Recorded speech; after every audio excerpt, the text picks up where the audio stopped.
Tes kefokusan ini, ya Pak.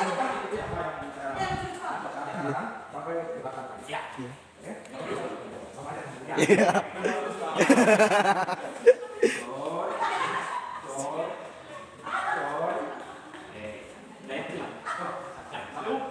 Ya, masih ada yang gagal paham gak nih? Masih ada yang gak gagal paham nih. Ya, masih berempat ini, Om.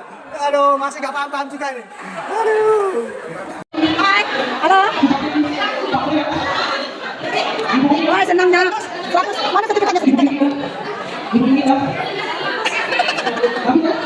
Wah, serunya. Halo guys, halo. Mana keluar? Sertifikatnya mana sertifikat? Amplopnya mana amplopnya? Wow, 1 juta, alhamdulillah. Woi Pak, dapat amplop ya Pak? Wow, senang banget.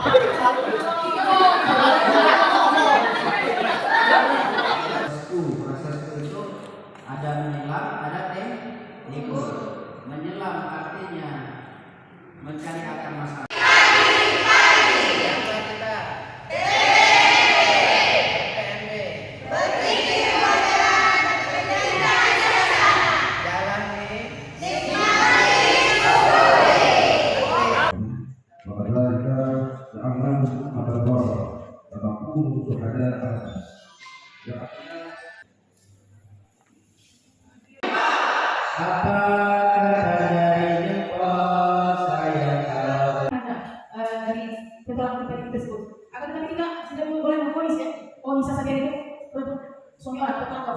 Jadi kita harus cross check kembali, kita tidak boleh memutuskan seseorang itu bersalah. Kita harus cari akan menyelami masalah itu, mencari akar masalah itu, baru kita siapa tidak bersalah, si saya sampai tidak bersalah seperti itu. Jadi pada kesimpulannya, di dalam kita melihat fenomena suatu permasalahan yang itu di tengah masyarakat agama itu kita tidak boleh langsung mempermasalahkan orang itu bersalah. Kita harus mencari pokok masalah dan akar dari masalah itu, baru kita memperbaiki masalah tersebut. Mungkin itu penjelasan dari saya untuk apa yang kita pelajari dari kita kemarin. Terima kasih. Allah 1, 2, 3. Bukan ketakutan, kemudian ada rasa marah, kemudian rasa diri. Rasa diri ini yang harus kita pegang dalam diri kita. Kalau sudah tahu kita kalau kita mau ada rasa sombong itu akan menjatuhkan dari kita. Dan ya Pak, saya cukupkan banyak berkata dengan keluarga yang wassalamualaikum warahmatullahi wabarakatuh. Ya, 1, 2, 3. Assalamualaikum warahmatullahi wabarakatuh.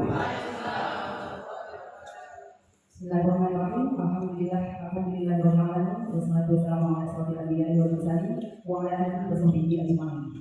Puji dan syukur dari Allah Subhanahu wa taala, pagi ini kita diberikan rahmat dan hidayahnya oleh Allah Subhanahu wa taala sehingga kita bisa melanjutkan pelatihan kita pada hari yang ketiga ini. Salam dan salam kepada junjungan kita yang besar Muhammad sallallahu alaihi wasallam. Yang sama-sama kita muliakan Bapak pimpinan kita, Bapak sudah menghormati, dan yang saya cintai sahabat semua tidak beserta pelatihan moderasi beragama. Pada kesempatan ini saya mendapat atau tugas ya Pak. Ya, itulah bagian dari kegiatan kemarin yang tidak bisa merangkul kawan.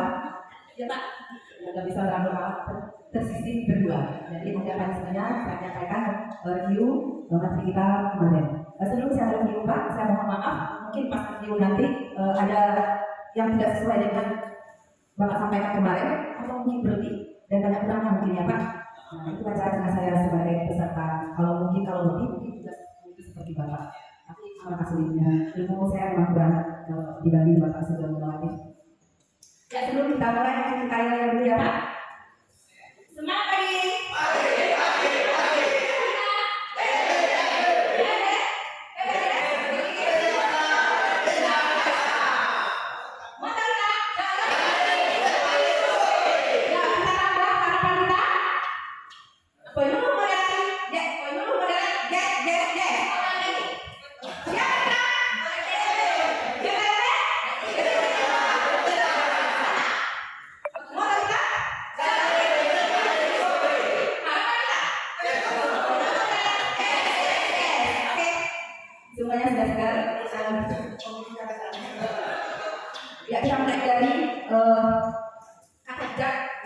disampaikan oleh orang bijak. Ya, sebelum kita ini adalah semangat kita untuk belajar. Mengapa kita belajar? Inilah kata-kata bijak yang disampaikan oleh pakar-pakar bijak, yaitu Warren Buffett.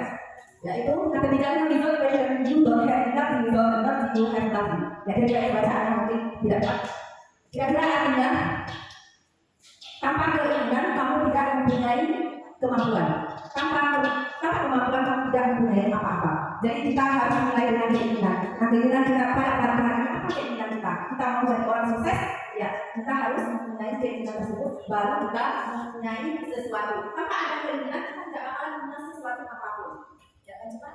Nah, kemudian kata bijak yang lainnya yaitu if you want to make progress, the first thing you have to do is wake up.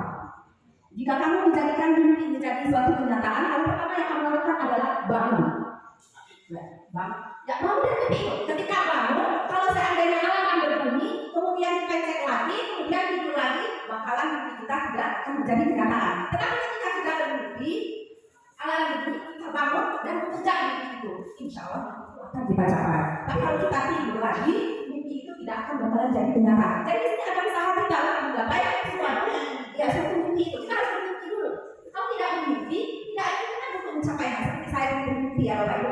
Maka ada sedikit cerita ya Pak. Nah, ketika saya kuliah dulu, nah, misalnya saya memang kalau dari pergaulan agak bilang prokes ya kalau dari awal sedikit. Saya berdoa kepada Allah Subhanahu Wa Taala, ya Allah. Nah, mohon saya kuliah walaupun saya tidak mungkin pas kuliah tidak seperti teman-teman ada pasangannya gitu. Nah, mudah-mudahan saya bersama kuliah untuk 25 tahun saya berikan jodoh. Dan kemudian selama 10 tahun saya mencari duit atau bekerja, saya akan berangkat haji. Itu saya bahasa dulu atau kuliah. Nah, itu saya tidak ingat saya lagi. Nah, ketika saya berangkat haji, saya masih ingat dengan doa saya, tapi ada sedikit. Saya dijodoh pasangan kuliah, memang waktu itu doanya juga siapa yang datang pertama kali, itulah jodoh saya. Dan maka saya terima sekarang ini di jalan tanggal 20, kalau nggak salah 30 Oktober ya. Kemudian salah satunya langsung dijodohkan oleh orang tua. Nah, pada waktu itu akan ditetapkan pernikahan saya pada umur saya 24 tahun. Mungkin karena doa saya tidak cuma saya nikah hari Lebaran, pas habis Lebaran, misalnya saya mau nikah, sudah ada perjanjian pihak laki-laki dengan pihak keluarga saya. Tapi karena ada sesuatu hal pernikahan saya tidak jadi ditunda. Jadi nikahlah saya pada umur 25 tahun. Tidak jadi menikah umur 24 tahun. Itu karena doa. Jadi memang doa itu harus hati-hati ibu. Jadi doa itu makbul. Nah, kemudian 10 tahun saya kebetulan pas sudah menikah barengan, nikah bulan April, bulan Juni saya mendapat SK capek. Nah, dalam berselang 2 bulan, kemudian sebenarnya 10 tahun itu saya sudah bisa mendaftar haji. Saya nggak tahu kalau kita kuliah dulu itu kan mendaftar haji itu harus berangkat. Jadi 10 tahun itu harus berangkat istilahnya. Pada 2010 itu di Kabupaten Bogor ada daftar tebu. Jadi sebenarnya 2013 saya sudah bisa mendaftar haji. Cuma nggak ingat doa dulu. Duitnya sampai satu kebun. Jadi pas kebunnya nggak berhasil, 2014 juga 2014 lah saya baru bisa mendaftar haji. Dan 9 tahun kemudian baru bisa berangkat. Jadi 20 tahun dari pernikahan baru saya bisa berangkat haji. Itu nah luar biasanya harus ada mimpi. Harus ada mimpi dan keinginan kita. Itu juga kita sebagai guru agama Islam, kita harus bermimpi kita menjadi guru yang sukses. Hidup hidup. Oh ya, program yang saya bikin kemarin, agak ngecek. Program yang saya bikin kemarin itu ada grup penyuluh kita kan, grup penyuluh. Ada yang masih ya? Nah, cinta dalam, cinta rumah dan cinta celana. Berarti belum masuk ya belum ya? Belum, padahal sudah bisa dalam memang kegiatan yang terlaksana karena kami saya bikin program itu tentang kegiatan sampai sekarang kegiatan kita ada dan belum. Nah itu untuk mengupdate kita sebagai guru supaya kita mungkin ada yang kita mungkin yang kita akan mendidik yang bisa karena kita beragam. Jadi jangan sampai esensi kita yang masih dalam perjalanan kita terus jangan oke kita mulai lanjut.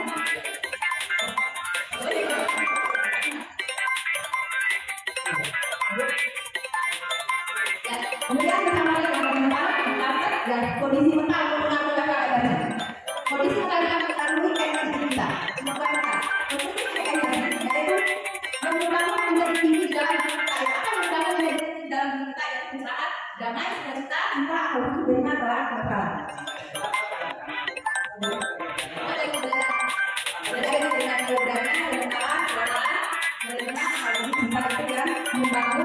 energi. Kemudian destruktif yang menurunkan, yang merusak ya kan, yang merusak, merendahkan energi kita. Itu ada perasaan malu. Yang malu memang harus ada setiap kita ya kan, karena malu itu sebagian dari iman. Tetapi kalau dalam belajar di lokal ini nggak boleh malu ya kan, harus berani. Kalau malu tidak akan bisa maju. Jangan lupa, harus tidak ada jajannya. Dan cara